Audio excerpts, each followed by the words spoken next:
पुरानी रसोई है जहाँ से पीढ़ियों से घर का स्वाद चला आ रहा है, और ये है नई रसोई जो समय के साथ बनाई गई है। अब ये दोनों किचन मिलकर घर में पुराने और नए स्वाद का संतुलन बनाएंगी।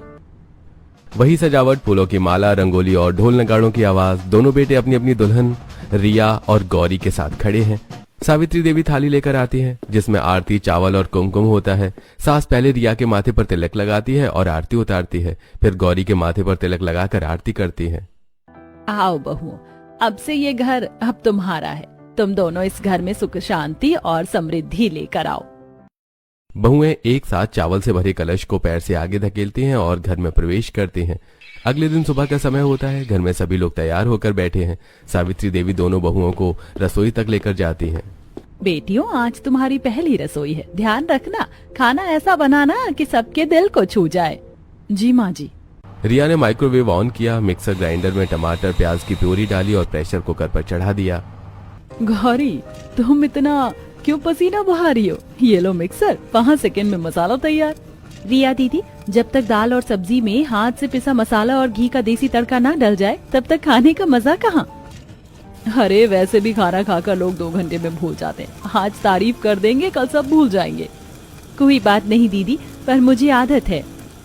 गौरी चूल्हे जैसी आंच पर लोहे की कढ़ाई रखती है, उसमें सिलबट्टे से पिसे मसाले डालती है। देसी घी में जीरा, हरी मिर्च और लहसुन का छौंक लगाकर दाल में तड़का डालती है। ऊपर से ताजा धनिया और सिल्वर पेपर में लपेटकर रखे गरम मसाले की खुशबू पूरे घर में फैल जाती है। वहीं रिया कुकर में सब्जी, टमाटर प्यूरी डालकर सीटी लगाती है। साथ ही एयर फ्रायर में समोसे डाल देती है और माइक्रोवेव में पालक पनीर तैयार करती है। दोनों बहुएं अपने अपने व्यंजन बड़े प्यार से थाली में सजाकर ले आती हैं। वाह, ये तो कमाल हो गया। यहाँ तो पुराने और नए जमाने दोनों का स्वाद मिल रहा है। भाभी, ये एयर फ्राइड समोसे तो एकदम होटल जैसे हैं। दोनों ने साबित कर दिया कि मेहनत हो या मशीन, अगर मन से खाना बने तो स्वाद सबको भाता है। लगता है अब घर में रोज दावत होगी। मॉडर्न और देसी दोनों का कॉम्बिनेशन धमाकेदार है। दोनों बहुएं एक दूसरे को मुस्कुराकर देखती हैं। सभी लोग खाना खाते हैं। थाली में देसी तड़के वाली दाल, बाजरे की रोटी, पनीर, बटर मसाला और समोसे रखे होते हैं। बहुओं, तुम दोनों ने बहुत अच्छा काम किया।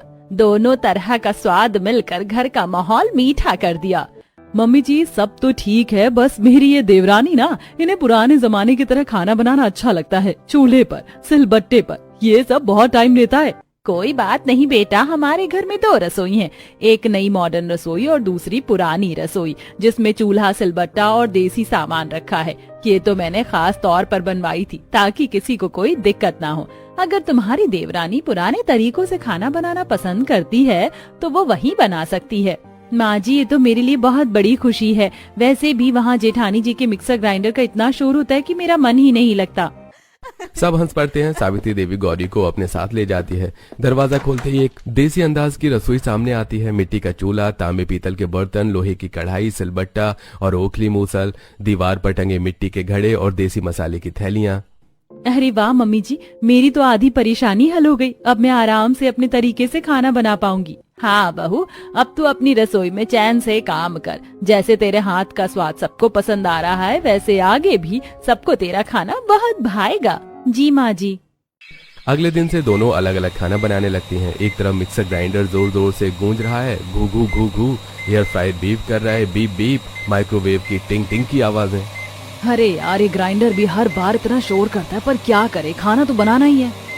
दूसरी ओर चूल्हे से धुआं उठ रहा है, लकड़ियों की टप टप जलने की आवाज, सिलबट्टी पर मसाला पीसने की खट खटाखट आवाज गूंज रही है, ओखली मूसल से ठक ठक की गूंज।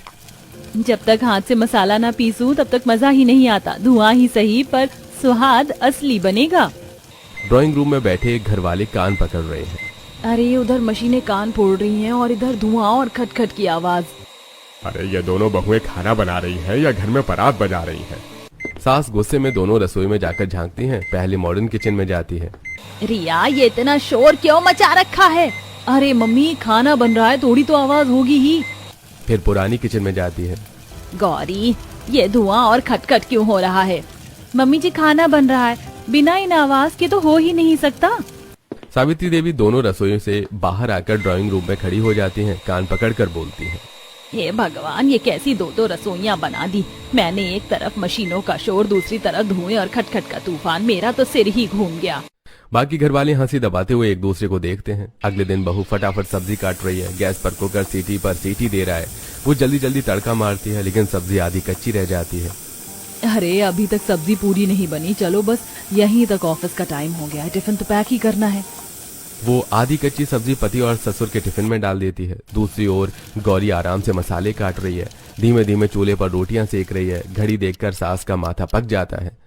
ओहो, अभी तो सिर्फ दाल बनी है। अरे रोटियां तो बाद में बनाऊंगी, सबको इंतजार करना पड़ेगा, खाना आराम से ही अच्छा बनता है। ससुर और पति बाहर बैठकर चिल्ला रहे होते हैं। अरे इतनी देर हो गई, अभी तक खाना नहीं आया। तीसरे दिन अमीर बहू मेहनत कर रही है, लेकिन नमक और मसाले हमेशा गड़बड़ा देती है। खाना एकदम फीका और बेस्वाद बन जाता है। लो जी, खाना तो तैयार हो गया, बिना तेल मसाले का, बिल्कुल हेल्दी। अरे बहू, खाना हेल्दी होना चाहिए, पर इसमें तो स्वाद नाम की कोई चीज ही नहीं है। कैसा खाना है ये? ऐसे ही एक दिन सास मेहमानों को बुलाने से पहले दोनों बहुओं को समझाती है। सुनो बहुओं, आज बहुत जरूरी मेहमान आ रहे हैं, इनकी खातिरदारी में कोई कमी नहीं होनी चाहिए। रिया और गौरी दोनों अच्छा अच्छा खाना बनाना। मम्मी जी, आप बिल्कुल टेंशन मत लीजिए, मैं अपने गैजेट से झटपट खाना बना दूंगी। मैं भी कोशिश करूंगी कि देसी तरीके से इतना स्वादिष्ट खाना बनाऊं कि मेहमान उंगलियां चाटते रह जाएं। मेहमान आ चुके थे और दोनों बहुएं किचन में लगी हैं। अचानक घर की सारी लाइट चली जाती है। ओह नो मम्मी जी, बिना बिजली के मेरा मिक्सर, कुकर और ओवन कुछ भी नहीं चलेगा। अरे बत्ती जाने का समय भी यही था, चलो जो हो सके जल्दी करो। रिया परेशान होकर बैठ जाती है। गैजेट्स बेकार पड़े रहते हैं। उधर गौरी चूल्हा जला लेती है और मेहनत से खाना बनाने लगती है। सिलबट्टे